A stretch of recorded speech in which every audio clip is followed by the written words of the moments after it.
تو محترم سامعین، کچھ ضروری باتیں جو ہیں وہ سماعت فرمائیں۔ ایسا ہرگز خیال نہ کرے کہ بیت اللہ شریف کو سجدہ کرتا ہوں، ایسا کرنا گناہ اور شرک اور حرام ہے، بلکہ سجدہ اللہ تبارک و تعالیٰ کو اور رخ جو ہے وہ قبلہ کو ہونا چاہیے۔ اور اگر یہ خیال آ جائے کہ نماز مکہ پاک میں یا مدینہ پاک میں ادا کر رہا ہوں تو سبحان اللہ، یہ ٹھیک ہے۔ دراصل قبلہ اس مکان مبارک کا نام ہے جو بیت اللہ شریف کی شکل میں موجود ہے، بلکہ قبلہ وہ فضا ہے جو اس بنا کی محاذات میں ساتوں زمین سے عرش تک ہے۔ اگر بلا فرض اس عمارت کو اس جگہ سے ہٹا دیا جائے اور کسی دوسری جگہ رکھ دیا جائے تو وہ قبلہ نہ ہوگا، بلکہ قبلہ یہی مقام ہے، ادھر ہی رخ کر کے نماز ادا کرنا ہوگی۔ تو کسی جگہ قبلہ سمت معلوم نہیں تو کسی سے پوچھنا ضروری ہے، اور اگر کوئی بتانے والا نہیں ہے تو اسے کہتے ہیں تحری کریں، یعنی اپنے دل میں خوب سوچ بچار کریں، پھر جدھر دل گواہی دے ادھر رخ کر کے پڑھ لے، نماز درست ہوگی، خواہ سمت غلط ہی کیوں نہ ہو۔ کیونکہ حدیث شریف میں آتا ہے کہ پیارے آقا صلی اللہ علیہ وسلم کے ساتھ صحابہ کرام کسی سفر میں تھے، رات نہایت ہی اندھیری تھی۔ آپ فرماتے ہیں کہ ہمیں قبلہ سمت معلوم نہ ہو سکی، ہم میں سے ہر ایک نے تحریر کر کے نماز پڑھ لی۔ صبح معلوم ہوا کہ غیر قبلے کو نماز ادا کی، تو پیارے آقا صلی اللہ علیہ وسلم کو بتایا گیا کہ یا رسول اللہ، ہم نے اس طرح غیر قبلے کی طرف منہ کر کے نماز جو ہے وہ ادا کی۔ تو اس آیت مبارکہ کا نزول ہوا فَأَيْنَمَا تَوَلُّوا فَثَمَّ وَجْهُ اللَّهِ، یعنی بس جس طرف بھی تم رخ کرو اسی طرف اللہ تبارک و تعالیٰ کی ذات رحمت موجود ہے۔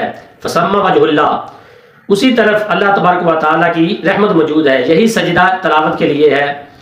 اگر سمت قبلے کا علم نہیں اور بغیر تحریر کے نماز پڑھی، پھر جدھر رخ کیا وہ سمت درست نہ تھی تو نماز نہ ہوگی، اعادہ ضروری ہے، یعنی کہ دوبارہ نماز پڑھنی ضروری ہے۔ اور اگر سمت درست تھی تو ہو جائے گی، اور اگر تحری کر کے نماز پڑھی مگر بعد میں علم ہوا کہ سمت قبلہ ادھر نہ تھی تو بھی نماز ہو گئی۔ کسی سے قبلہ سمت پوچھ کر نماز پڑھ لی، کچھ دن بعد علم ہوا کہ وہ سمت درست نہ تھی تو بھی نماز جو ہے وہ ہو جائے گی۔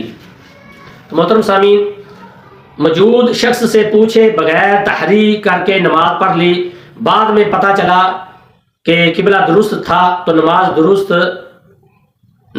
ہے، ورنہ نہیں، کیونکہ پاس شخص موجود تھا، اس سے پوچھ لینا تھا۔ اور اگر پوچھا مگر بتانے والے نے نہ بتایا اور آپ نے تحریک کر کے نماز پڑھ لی تو پھر اس شخص نے قبلہ سمت بتا دی تو آپ کی نماز درست ہے، نہ بتانے والا گناہ گار ہوگا۔ تو تحریک کر کے نماز پڑھنا شروع کی، نماز ہی میں کسی نے بتا دیا، کسی سے معلوم ہو گیا یا پختہ ارادہ بدل گیا کہ قبلہ فلاں طرف ہے، تو نماز ہی میں بلا تاخیر اس طرف گھوم جائیں۔ اور اگر پھر پختہ ارادہ بدل جائے یا نئی خبر آ جائے تو پھر اس طرف گھوم جائیں۔ یوں اگر تھوڑی تھوڑی دیر بعد رائے بدلتی رہے تو گھومتے جائیں، تاخیر ہرگز نہ کریں۔ بے شک ایک ہی نماز میں چاروں طرف منہ کیا تو بھی نماز ہو گئی، کیونکہ قرآن پاک میں اللہ تعالیٰ نے ارشاد فرمایا تم جدھر منہ کرو وہ ادھر اللہ تبارک و تعالیٰ کی رحمت تمہاری طرف متوجہ ہے۔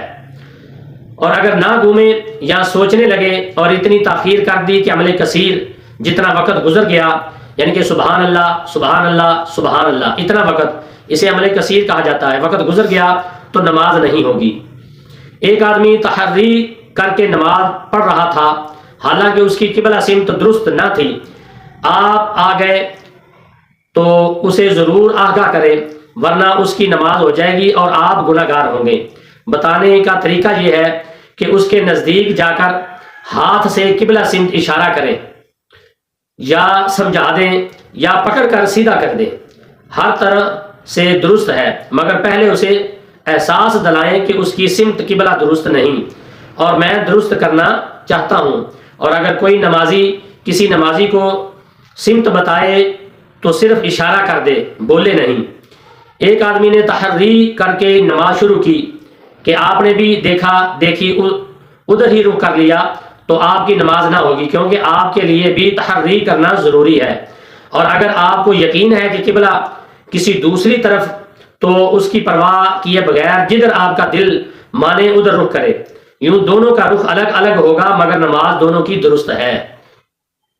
کیونکہ حدیث شریف میں آتا ہے حضرت سیدنا جابر رضی اللہ تعالیٰ عنہ نے فرمایا کہ ہم پیارے آقا صلی اللہ علیہ وسلم کے ساتھ سفر میں تھے، بادل چھانے کی وجہ سے ہم میں قبلہ سمت میں اختلاف ہو گیا، ہر ایک نے اپنی مرضی سے تحری کر کے کسی سمت رخ کر کے نماز پڑھی اور اپنے اپنے سامنے لکیر لگا لی تاکہ پہچان رہے۔ جب اس کا تذکرہ پیارے آقا صلی اللہ علیہ وسلم سے کیا تو آپ صلی اللہ علیہ وسلم نے فرمایا یہ نماز تمہارے لیے کافی ہے، یعنی کہ سب کی نماز ہو گئی۔